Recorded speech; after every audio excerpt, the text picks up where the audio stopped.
guys and girls. Jay from Driver Mod TV over here. Might be good morning for you. It is for me.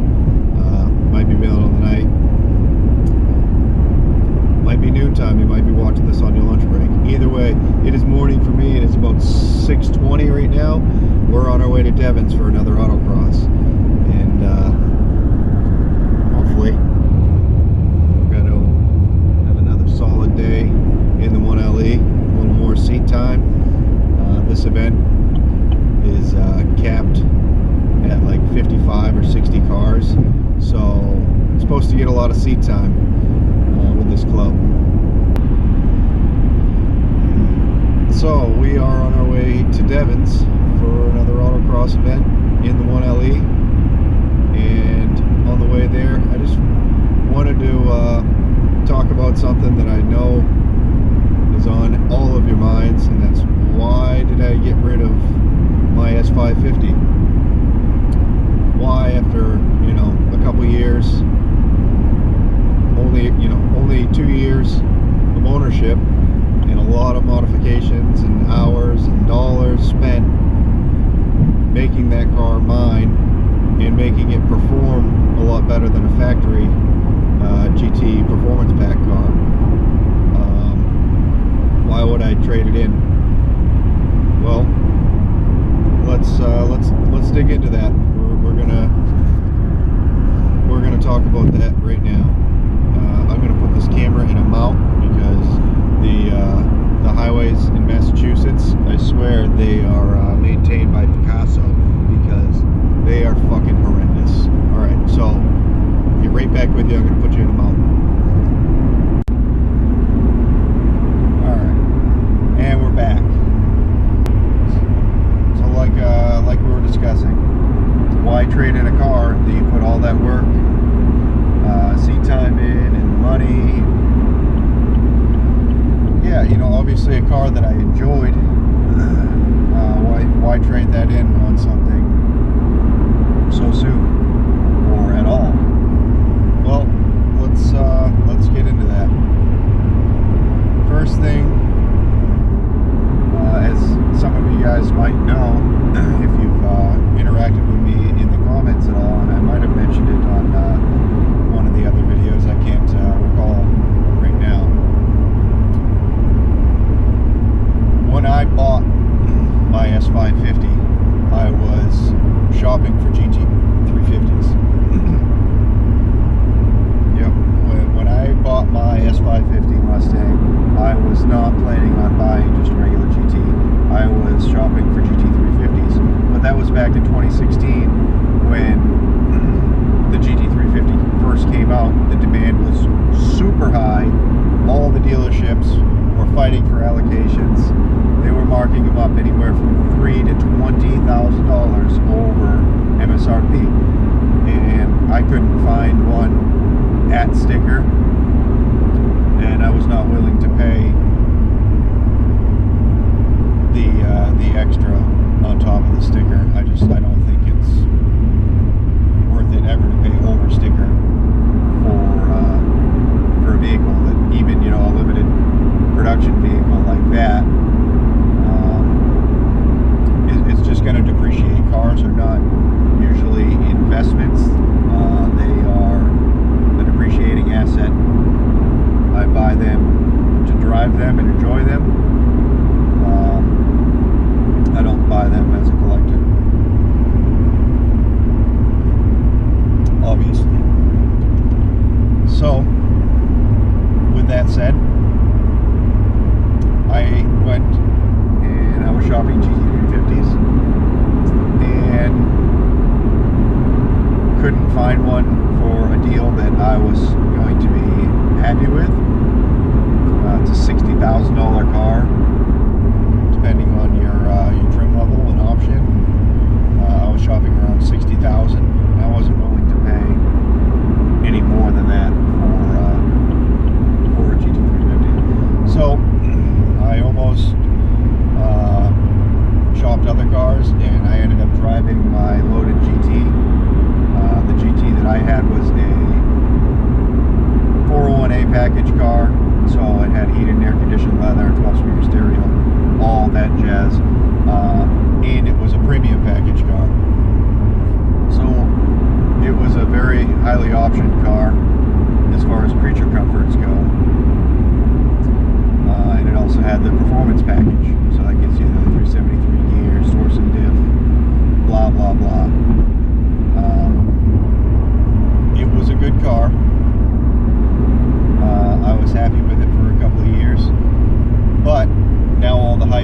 18 Mustang. Not a lot of hype behind the GT350 anymore. I figured now would be the time to buy one while I could still find a new leftover or, you know, a new one on the lot, or a very low mileage used one. Because with sports cars, unless you're talking cheap sports cars like the Miata, which by the way is gone. I sold it to help recover some of the money I lost trading in the Mustang so soon. Anyways, unless it's cheap sports cars that we're talking about, like $5,000 or under, I prefer, especially with ones that are still available, new or very low mileage, I like to buy them that way. That way I know that the car hasn't had a chance to get ruined and still look good on the, you know, at face value. So I started shopping GT350s again. Why would I do that when my car has proven to be as fast, if not faster? And we're talking about the Mustang still. That car was as fast, if not faster, on track than the GT350, the way that I had it spec'd out. Or not spec'd out, but modified. So, two big reasons. One, the gearbox.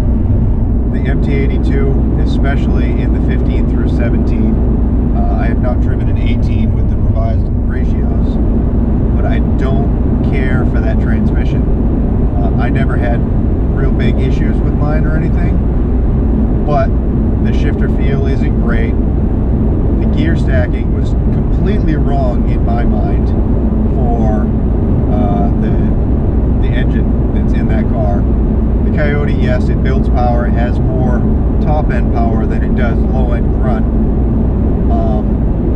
but it has a pretty broad torque curve.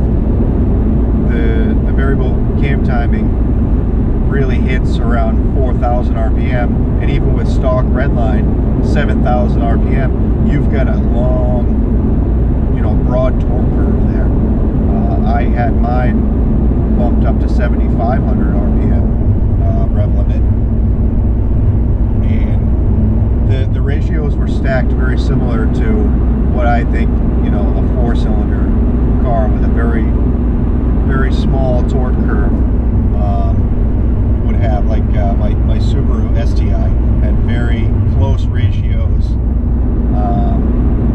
very close gear stacking, and the Mustang was like that first through fifth, and then sixth was your overdrive, which had a bit more of a jump to it, which if you were ever doing, you know, highway pulls with that car, 145 I think, maybe 150 when fifth gear was maxed out, you were done there, because you put that car in sixth gear and it was completely on its face. It would fall right on its face because it was such a big jump from fifth to sixth, and fifth gear didn't really string out far enough.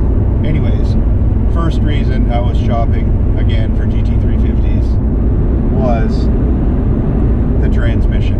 I wanted the TR6060 Tremec gearbox. Not only is it stronger, it has a better shift feel. Gear ratio stacking is much better. Overall, just way better package. So there's reason one. Reason two,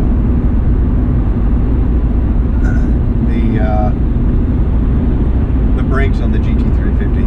The performance package GT has 6-piston Brembos in the front with like 14 or 15-inch rotors. It has a great brake pedal feel. It stops very well. But the GT350 has 2-piece floating rotors in the front. A little bit bigger rotor, I believe, even than the performance pack cars. 6-piston front, like mine had. A little bit different, but all in all, you know, basically the same up front, except for it has floating rotors and a little bit larger diameter rotor, which in turn is going to give you piston rears. The Performance Pack GTs have a 6-piston front, but only a single piston rear brake. Like I said, the car stopped really well, but it wasn't, you know, it was always in the back of my mind, if this car stops that good, the GT350 must just be amazing. So there's reason too. I wanted the bigger braking package. So there's a host of other reasons as well. Recaro seats. I was going to get a GT with Recaros, but it's like a $1,600 option, and if you're doing a 401A package car, which I was, you pay for the heated and cooled leather seats, and then in the 401A package I think was like $2,500. So you already paid for heated and cooled leather seats. It's part of that package, and then they charge you $1,600 for Recaros, which are not heated, not cooled. You don't get a discount on the 401A package for losing those options. So that kind of didn't really make sense to me. Now, granted, the seats that were in mine, the non-Recaro leather, were awesome seats. They were great. They had good support, not as good as these Recaros, not as good as the Recaros you could option into the S550, but they were good support, and they were very, very comfortable. They put some of the German cars to shame.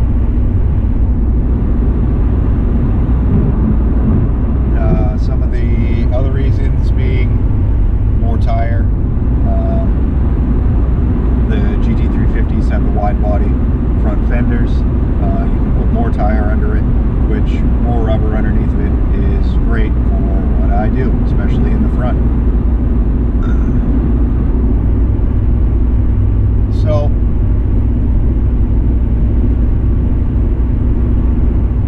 I was shopping GT350s again. Had a line on the dealer with the dealership that I bought my GT at, on a Oxford White 17 leftover, brand new car still, never titled, Oxford White with the blue stripes. Being a 17, has the Magna Ride, which was a must, which, by the way, is another thing that I really kind of wanted to get into with the GT350. If I was going to buy one, it had to have Magna Ride, because I already put all the money into the suspension in my GT. I didn't want to have to do that again if I swapped into the Shelby. And the magnetic ride control, it is the, you know, the top of the line. It is a really cool technology that is available in these cars today. So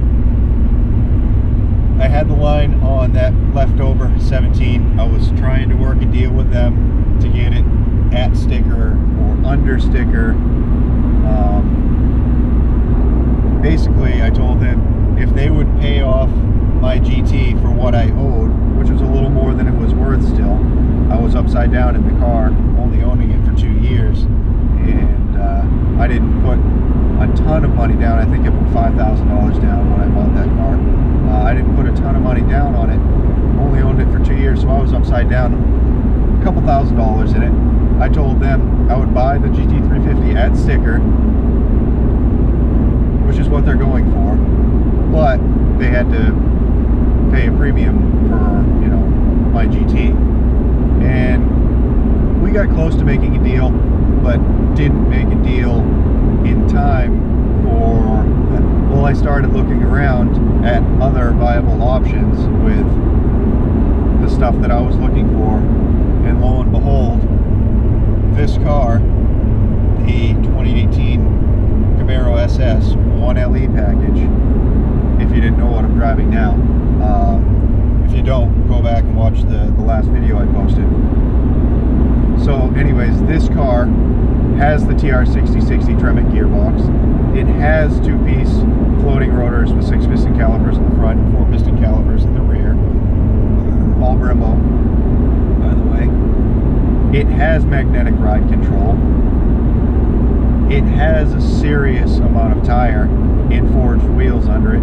It has everything that I wanted. Got Recaro seats, everything that I wanted to get into with the GT350 at $60,000 for $45,000.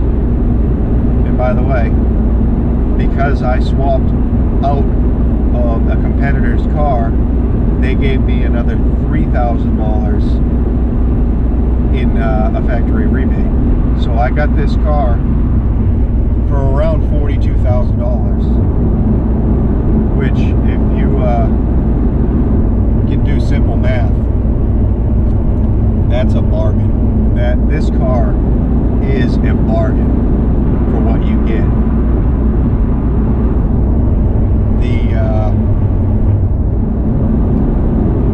The car is great. I'm totally happy with it so far. It's still bone stock at this time. I did an alignment. I had it paint corrected. And I recently just got the windows tinted.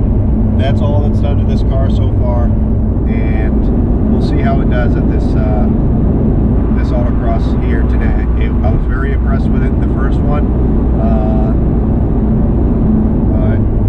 I've got a couple of guys that I used to run neck and neck with the Mustang that will be here today. As far as I know, they haven't gotten into new cars, so I'll be able to kind of compare how this car stands up to what I was running for times in the Mustang. This car runs in a different class than the Mustang in SCCA Classic, but this club that I'm running with today, you've either got Corvette race tire, Corvette street tire, or experienced race tire, experienced street tire, in novice classes. That's it. So I'm an experienced street tire class, which is what I used to run with a few clubs last year with the Mustang. And like I said, a couple of the drivers that I used to run neck and neck with were on the attendance list as being registered. So hopefully we'll see how much better this car is in stock form than the Mustang was modified, because every autocross course is different. It's not like I'm going back to a road course where, oh yeah, I ran a you know, a 152.9 in the Mustang, and now I'm running, you know, 153 or 151.7. You know, every autocross course is different, so I can only go by comparing myself with other drivers, and it's different class per SCCA, so I didn't get to run in the same class as I was with the Mustang last year when I went to the NER event last weekend, or 2 weekends ago, whatever it was. Yeah, 2 weekends ago. So, really looking forward to this. The car did better than I expected. Well, as good as I expected, if not exceeding my expectations at the first event.